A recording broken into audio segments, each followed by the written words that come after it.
And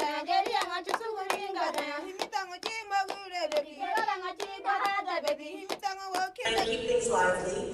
And what I really hope to do is sort of shift from our high-level panel has really sort of set the stage for us about the importance of recognizing the impact of conflict on children, the centrality of children to responses, to the real practical concerns around prevention. And when I mean prevention, I mean prevention of violence. Education, development, economic development, livelihoods, all of that is necessary political solutions, all critical and comprehensive pieces of a very complex puzzle. But none of that can happen so long as people are running for their lives. Children, as we know, are absolutely inherently the most vulnerable group. They are the only constituency that really is apolitical in any given conflict. And they are, of course, the ones who are at the center of the most extraordinary levels of suffering. We don't want to belabor the point. I think Dr. Kapila made a very good point about saying we all, I think inherently, if we're sitting in this room, we agree, we understand of the sanctity of children, and we're all here together to work towards protecting their causes and how do we move forward from that. If for nothing else, children learn what they see. They repeat what they see.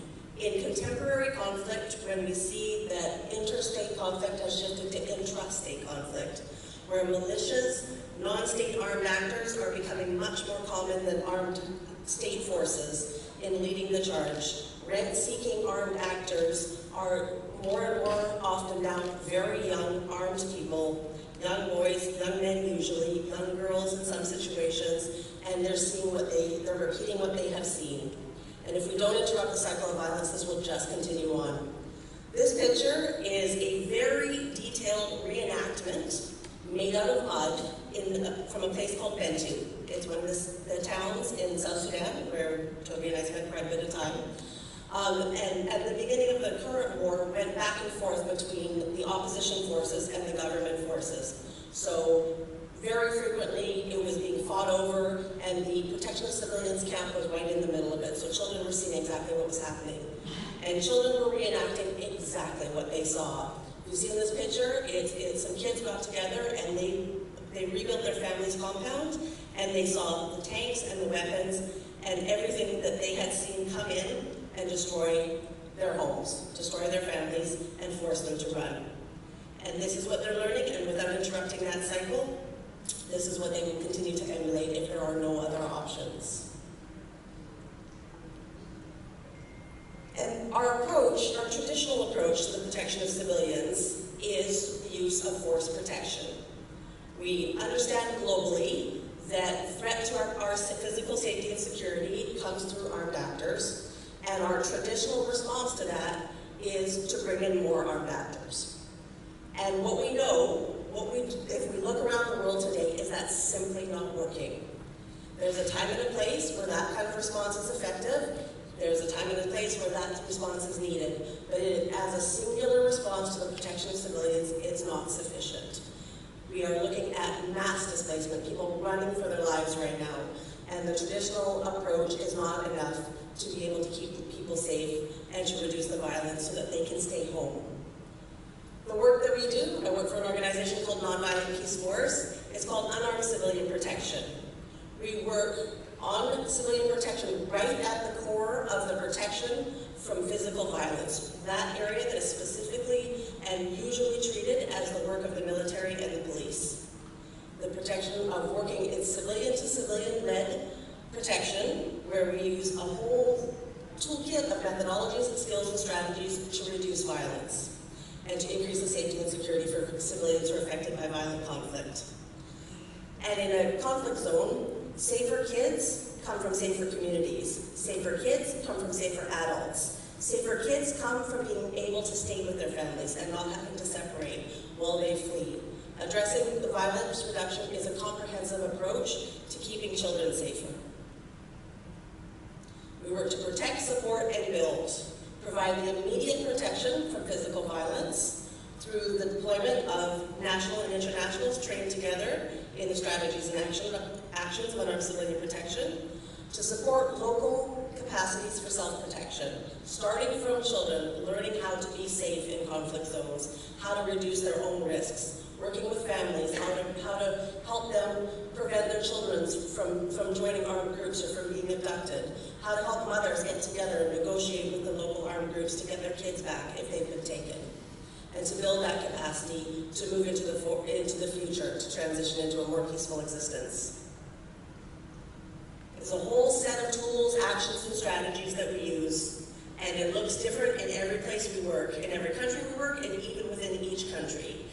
Working to prevent violence is something that is a requirement across the entire spectrum of peacekeeping, and peace building. We're often really short-sighted about when we think about protection. We think about it as an emergency response, the thing we do at the pointy end of the emergency, and then that is to fade away while we transition into development. We transition into peace building, and we all know that's a non-linear journey. And we all know that what happens when we forget that is that we stumble back into conflict, and another generation is taken into conflict. Well, I spent 5 years in South Sudan. When I got there in 2010, it was one of the most hopeful places you can imagine. Just before independence, a spirit and excitement of a war that was over, and what people said was, my children are born in peace. This is the generation of peace. And in December 2013, that was over. And those children that were born when I got there in 2010 were now toddlers and little kids running for their lives. And since then, the tens of thousands, hundreds of thousands of babies that have been born then are now born of this new war. Because we looked away, we just thought it was time to move to development. We didn't continue to really support the need for violence reduction and protection throughout that whole process.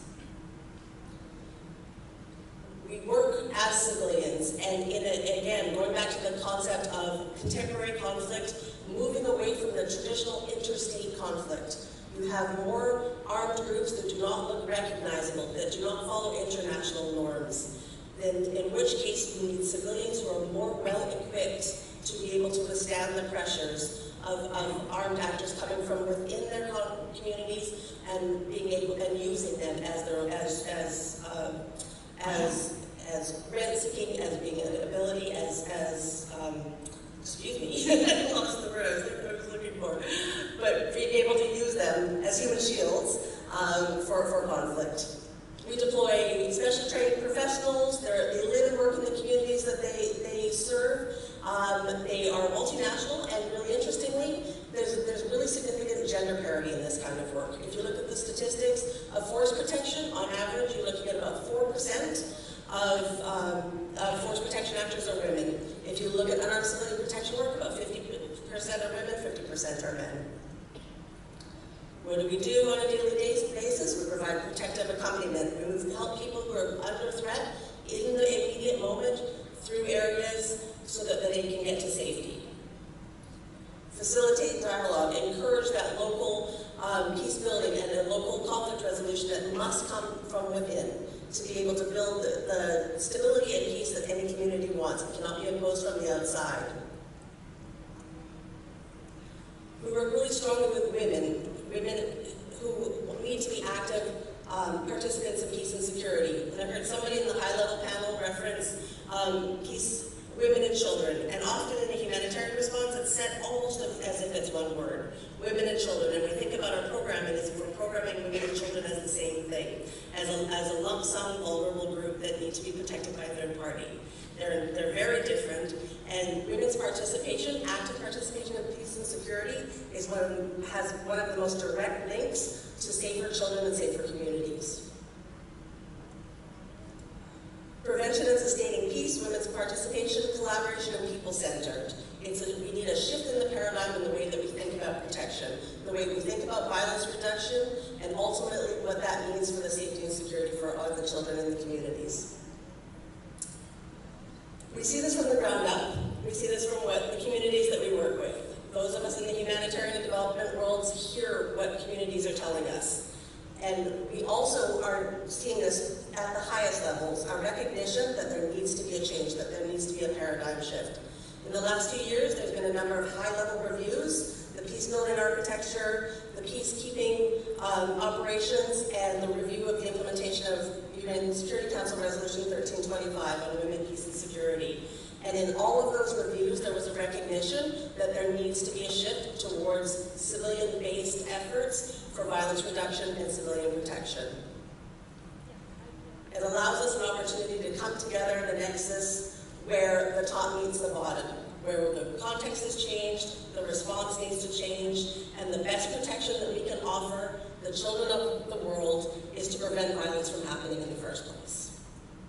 Thank you very much. Capacity within that existing massive network for civilian protection, civilian-led civilian protection.